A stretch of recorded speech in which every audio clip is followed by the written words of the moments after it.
Perkenalkan, nama saya Jenny Cynthia, kelas 9A, judul Aku dan Kistaku. Nama saya Jenny Cynthia. Saya adalah seorang siswa SMP Negeri 3 Tengah-Tengah. Tahun 2022, umur aku genap 15 tahun. Dengar itulah pengalaman pribadi saya yang tidak pernah dilupakan. Pada tanggal 14 Februari, saya pergi ke Sintang ke tempat kakak ipar saya yang baru saja melahirkan. Setelah beberapa hari datang, tiba-tiba saya datang bulan. Selama saya di Sintang, saya masih datang bulan. Sampai saya pulang ke kampung tanggal 19 Februari, saya masih datang bulan. Dan saya pulang dari Sintang pakai motor. Setelah datang ke kampung, saya masih juga datang bulan. Pada saat itu saya biasa saja, karena saya pikir itu hanya datang bulan biasa. Setelah seminggu saya datang ke kampung, saya masih saja datang bulan. Sampai bulan Februari pun berlalu. Pada tanggal 1 Maret, kondisi saya sudah lemah. Kepala saya pusing, muka pucat, karena udah terlalu lama datang bulan. Pas bangun pagi tanggal 2-nya, kepala saya benar-benar sakit. Sampai saya tidak bisa berdiri. Pas paginya saya mau mandi, tiba-tiba saya terjatuh karena tidak mampu lagi untuk berdiri karena udah terlalu banyak darah yang keluar. Tetapi saya berusaha. Selesai saya mandi, saya ke kamar dan langsung terbaring lemah karena kepala saya pusing. Pada saat itu mama saya nanya kenapa, saya jawab enggak apa-apa. Pas saya bangun mau ganti baju, kepala saya sakit sekali. Di situ saya benar-benar lemah dan tidak bisa berdiri lagi. Saat itu mama langsung baringkan aku pelan-pelan karena kondisinya udah lemah. Pas saya mau dikasih makan, tiba-tiba perut saya sakit di bawah makan karena ada sakit mahnya juga. Pada saat itu darah udah terlalu banyak keluar dan saya juga tidak bisa makan dengan banyak. Di situ kondisi saya benar-benar lemah. Pada saat itu, mama kesana kemari mencari jalan keluar, biar bisa berhenti darahnya keluar. Kakak saya yang perawat datang ke rumah, langsung memasang infus karena kondisi saya sangat lemah. Pada tanggal 3, abang saya menjemput saya pakai mobil, dan saya langsung dibawa pergi ke Merakai oleh keluarga saya. Dengan panik, karena mereka lihat kondisi saya benar-benar lemah. Sampai di Merakai, saya langsung dibawa ke rumah sakit Merakai.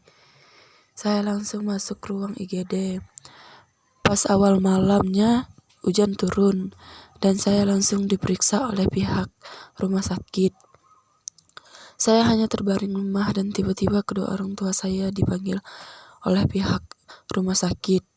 Mereka bilang kalau kondisi saya sudah terlalu lemah dan harus membutuhkan darah secepatnya karena sudah terlalu banyak keluar darah.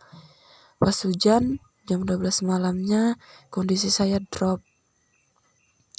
Saya tidak ingat siapa-siapa lagi, tidak ingat semua keluarga saya. Sebentar kondisi saya drop, tiba-tiba saya muntah. Di situ saya baru bisa membuka mata saya dengan pelan-pelan. Setelah udah agak mulai membaik, saya drop lagi jam 1. Pada saat itu dokter pesan keluarga saya agar secepatnya merujuk ke Sintang. Pada saat itu hujan tidak bisa berhenti. Pas saya lagi buru-buru harus segera dirujuk ke Sintang, hujan tidak bisa berhenti karena sebenarnya saya mau dirujuk pakai ambulan karena dokter beri saran kalau pakai ambulan nanti bisa terlambat karena nanti pasti banyak kendala karena hari hujan, jalannya juga licin. Kalau pakai ambulan, keluarga saya langsung mencari jalan lain agar secepatnya datang ke Sintang karena kondisi saya benar-benar drop. Tiba-tiba keluarga saya menemukan jalan keluar agar bisa secepatnya datang ke Sintang. Mereka menyewa speedboat.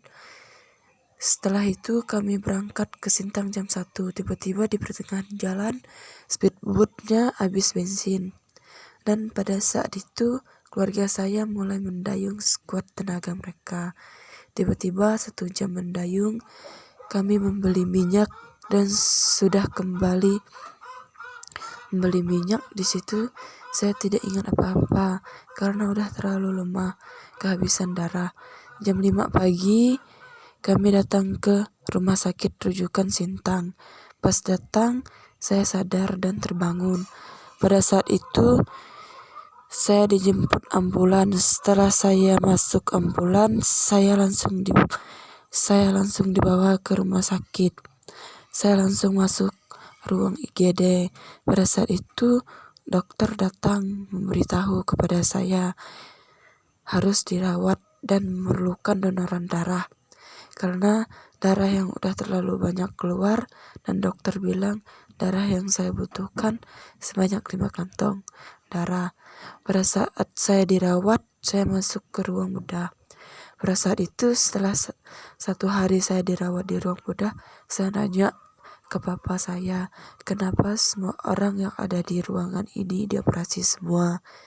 Dan papa saya satu kata pun tidak menjawab saya, karena dia tidak bisa menjawab karena belum diketahui sakit yang saya alami itu apa.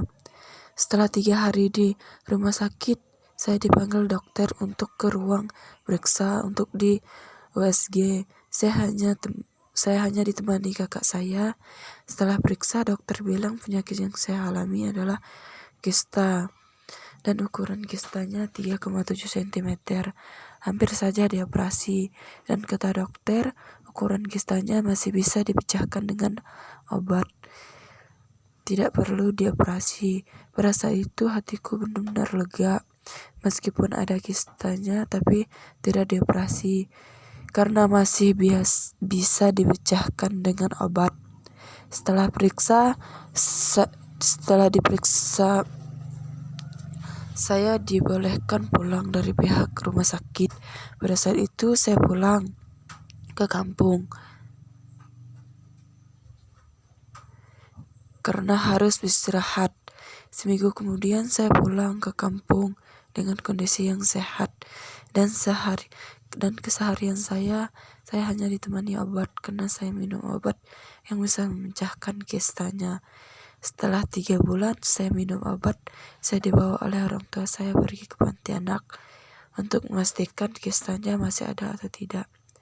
Setelah saya datang ke Pontianak, saya langsung dibawa kakak saya untuk periksa ke klinik. Setelah masuk ruang periksa, saya langsung di USG. Setelah di USG, dan puji Tuhan kistanya udah tidak ada lagi. Dan sampai hari ini kistanya sudah tidak ada lagi.